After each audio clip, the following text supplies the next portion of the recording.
Hi guys, and welcome to another Watch Geek video. Today we're doing another unboxing, and this one is from RZE Watches, and this is their first model called Resolute. It was a Kickstarter campaign that was funded within 6 minutes. So let's open the package and see what this watch is all about.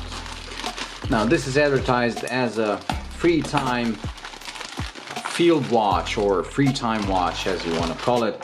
It is an everyday watch that you can use. And it reminds me a lot of this, the Boldr Venture. And once we get into the details, you will see that its similarity is more than skin deep. So let's open this. There's another bubble wrapping packaging. Oh, and they included the bracelet, which is very, very impressive. Oh, let's open it. Great. I didn't know if they're gonna be sending the bracelet as well, because this watch does come with straps and the bracelet option. So this is the main box. As you can see, a big cardboard one.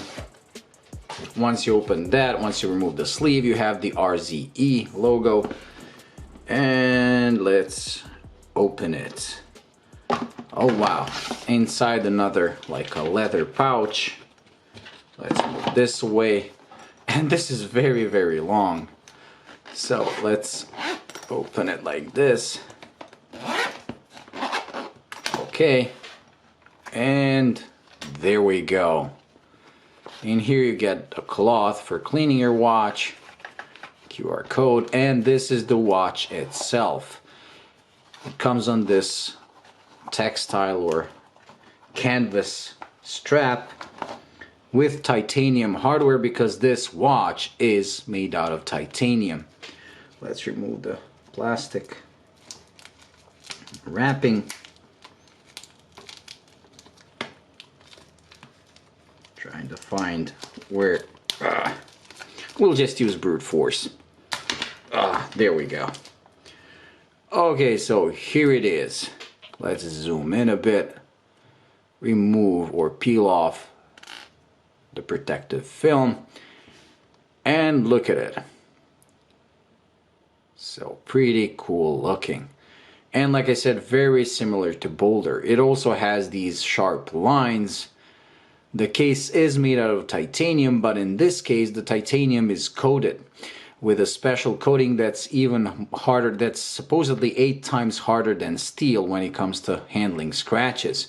It comes with a closed case back, just like the Boldr, a sapphire crystal with inner AR only, and a Seiko NH35. So everything is pretty much the same as on this Boldr. The dimensions are not, however. While the Boldr is, I believe, 38, this is 40.5, but it still has a relatively short lug-to-lug of 46 millimeters. It's also pretty thin at 11.5, so it should wear really nicely. Now, the one thing that I liked about this Resolute model is that it comes in pretty wide range of these dial colors: red, green, blue, and Arctic gray. And the funny thing is that they all have a matching date. So as you can see, this blue one has a blue date disc, which is something we rarely see on micro brands. Usually they're either white or black, regardless of the dial color. But I really love the attention to detail that they went through the trouble of matching the date disc to the dial. The hands are very long, very easy to read, and unlike the Boldr, which is purely printed, on this you have applied hour markers that match the hands in their finish and even in their design. The strap is pretty substantial. You can see leather underside, and here you have this cloth material. Pretty cool.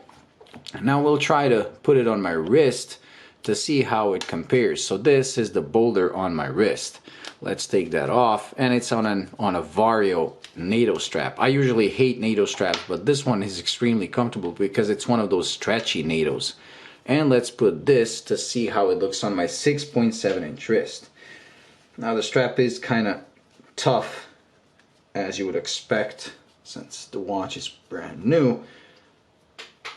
Here it is on my 6.7-inch wrist, and it is much larger than the Boldr, especially because this is an all-dial design, but it doesn't overhang my wrist and it looks pretty cool. I really like the fact that it's very, very slim. Now I believe this watch is going to look even better on the supplied bracelet, which is also made of titanium and it's also coated in that same material. So let's try to open the bracelet to see how it looks, and I won't be putting the watch on it right now because this is just the unboxing and first impressions, with the full review following with the macro shots and everything.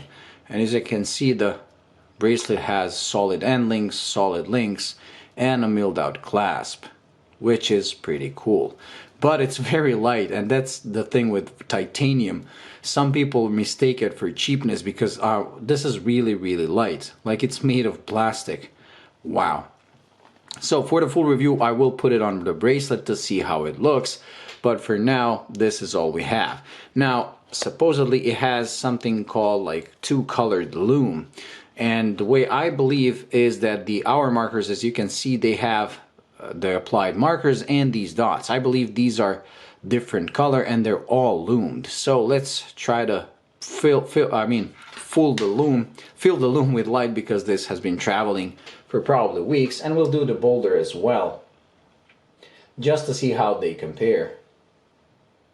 Okay, that should be enough, although Boldr has been worn today, so it got its fair share of light, so I do expect this to be stronger. This uses I believe the Lumibrite, and this Super Luminova. So let's turn off the light and see what happens. And as you can see, both are pretty bright. And yes, as you can see, it does have two colors for the lume. Now the outer green dots are actually reflections of the hour markers, but if you look at the hour markers, you're gonna see that they have dots, blue dots at the end, and the seconds hand is also blue, while these are green. Pretty cool. Boldr, pretty simple, straightforward, easy to read, but so is this. Both have amazing lume. Now on camera it looks decent, but in real life these two are really glowing. So pretty impressive. Let's bring back the light, if I can find the switch. There we go. Now this goes for $399, well this is $299. It does have applied markers, it does have a more interesting dial, and the beautiful date disc. So is it worth the premium? I don't know, you'll have to decide, but I will try to see how this titanium case handles scratches, because my Boldr, I've been wearing it for like a couple of weeks, and within the first week or two I already got dings and scratches. I don't know if you can tell, but it's titanium. Titanium is not really that hard of a material. Stainless steel is better, but with this it's supposed to be better than even steel, so we'll see what happens. Now stay tuned for the full review, when I'm gonna be installing the bracelet and all those macro shots to see just how well this thing is made. From this view it seems pretty good, but macro is gonna show much more. This one sadly came with a tilted dial. As you can see, look at and it's especially visible on this NATO strap. If you follow this white line of the strap, you can see that 12 and 6 are a bit tilted, so it's like this instead of like this, which is a shame, but I still do like this watch, and it really has replaced my Seiko 5 as a daily beater, because it really has an excellent design, excellent size, and it's very comfortable on wrist. Now I'll be switching to this to see how this handles. Anyways, that's it, but RZE Watches is launching a new model that's supposed to come to me, I don't know, within a month or two, and that one looks a lot more interesting, I'll just say that, and I can't wait to see that one. But this is also pretty cool. I really like the size of the crown, look, but it's also integrated into these crown guards. Pretty cool. Anyways, that's it when it comes to this first, like I said, first impressions and unboxing, so do stay tuned for the full review. Thank you for watching, I hope you enjoyed. If you did, please like and subscribe, and until the next video, bye.